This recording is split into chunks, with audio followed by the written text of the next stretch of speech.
Oh my goodness. We're back. It's the Wrestling Podcast. I'm your host, CW. Thank you so much for listening. We're back in the saddle. We've taken some time off. We had some fun with the family. We played some video games, Diablo 4. Started a new wrestling project, a new secret project with my brother. It's going to be a great time. You guys will see it eventually. But in the meantime, I'm back in my chair. My microphone's hot. I'm ready to record. We're back in the saddle. 100 episodes in from before. This is 101. But I think moving forward, we're going to stop counting the episodes because, one, it was just a lot. And two, it makes it easier for me to just do these randomly. Or maybe not so random. Maybe it's once a month or twice a week or once a week. I don't know yet. I don't know. I'll do it when I have something to say. And maybe develop a cadence. And then maybe if we get some more people listening, we'll turn this into a video podcast. Who knows? The sky is the limit because, again, it's my thing. I can do whatever I want. Anyway, thank you so much for listening.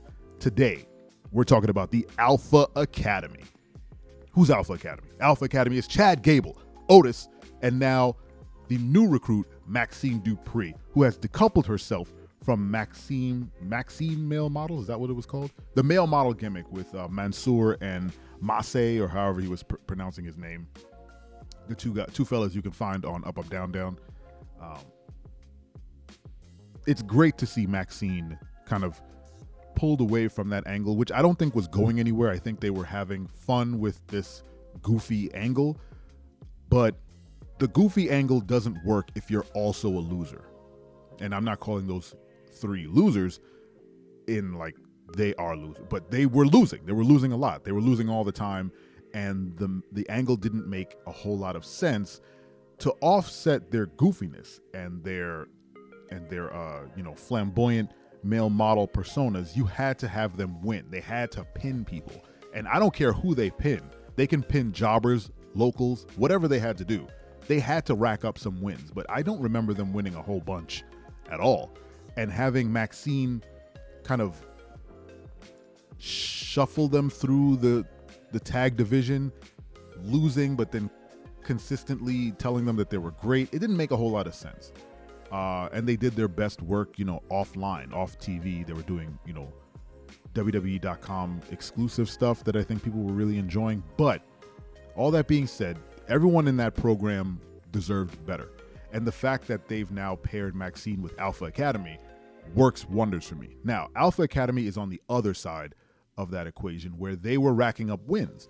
When they were their hottest heel versions of themselves, Chad promoting Otis as his number one guy and kind of training him to be an Olympic wrestler, it made sense. Their angle makes sense within the context of professional wrestling. Now having Maxxine join and go from being kind of Otis's, I can't get over calling him Otis, it's the perfect name. Having Maxxine sort of clinging to Otis and almost being his valet to now being a student of Alpha Academy, and Chad Gable turning into the coach again, but now in a face program, is perfection to me. I think Chad Gable is one of the greatest wrestlers WWE has on its roster right now. He is maybe the best. The dude is the greatest utility player in the company right now, hands down. Fight me on it. The man can do any match. He can wrestle anybody. He can make everyone look good. He can make himself look good. He has great promo skills. He has a great look. Again, I always thought he was like the second coming of Kurt Angle, the man without all the injuries. The man does it all. Every move he does is crisp. He could tell a story in the ring. And him being with Otis and now Maxxine and him training Maxxine, it has such a long tail for great storytelling. I can't wait to see where it goes because, again, Maxxine is coming in. I don't know. I haven't looked up what Maxine's wrestling background is, if anything. I'm sure she's training. But if she's actually training with Chad Gable, that's even better because he can make her an amazing wrestler. And the one thing WWE doesn't have on its roster is like a super technical female wrestler. If she becomes like the female Chad Gable, where she's doing crazy technical moves, amazing holds, top rope flips and stuff like that, That's great for Maxxine, especially if she's holding on to this like model persona, not necessarily like she's a model, with taking on clients or whatnot, but like this kind of almost preppy, like I have to be fashionable, but also dangerous in the ring. That's a fantastic gimmick because they don't present her as some sort of airhead. She's just a woman who is into fashion, right? But if that persona couples with like the most dangerous holds and she's really good at wrestling, that can go so far. That puts her in Shayna Baszler territory. That puts her in Ronda Rousey territory. That puts her in Natalya territory. That puts her in Trish Stratus territory. That puts her like she gets to elevate herself with Chad Gable if they are in fact training to wrestle. I would even go so far as if WWE saw something in her to put her in legitimate like Olympic wrestling classes, jiu-jitsu classes, get her to be dangerous and then hold on to that gimmick. She'd be incredibly compelling to watch because, again, the thing that made Maxxine male models not work is that they were so focused on the male modeling and not the wrestling. They lost on both fronts. People didn't want to see the male modeling, and then they didn't want to see them wrestle because they kept losing. Now, if you make Chad Gable her coach, and then every week he teaches her like a new easy move, not easy is the wrong word. He teaches her a new wrestling move, like this week on Raw it was the arm drag, and maybe next week it's the suplex or something, right?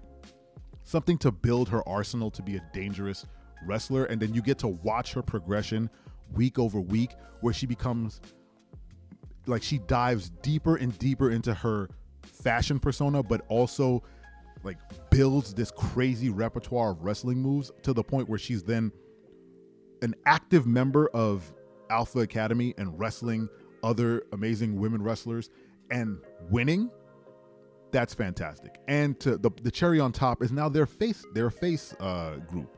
They're no longer heels. Chad Gable is not telling the crowd to shush.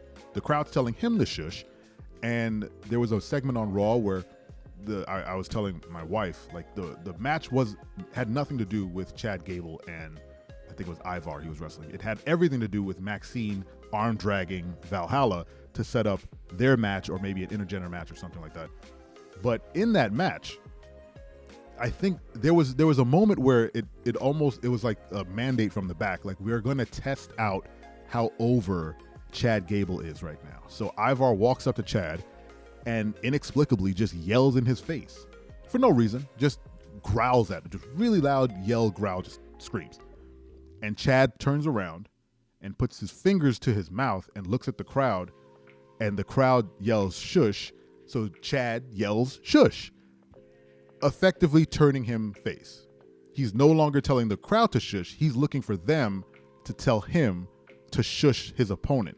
So if you're a wrestling fan, you already know what's going to happen.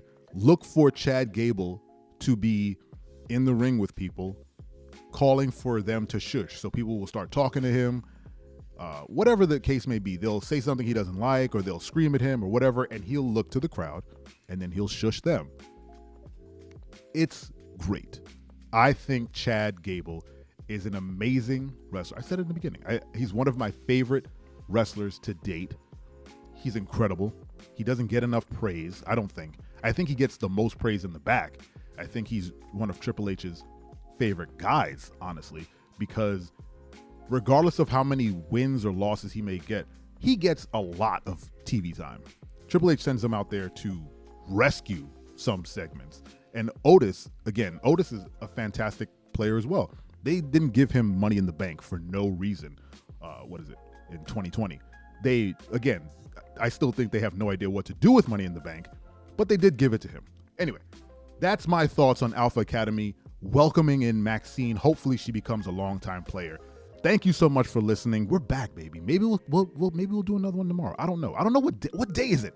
I'm so lost. Anyway, again, thank you for listening. This has been the O Wrestling Podcast, and don't you ever forget.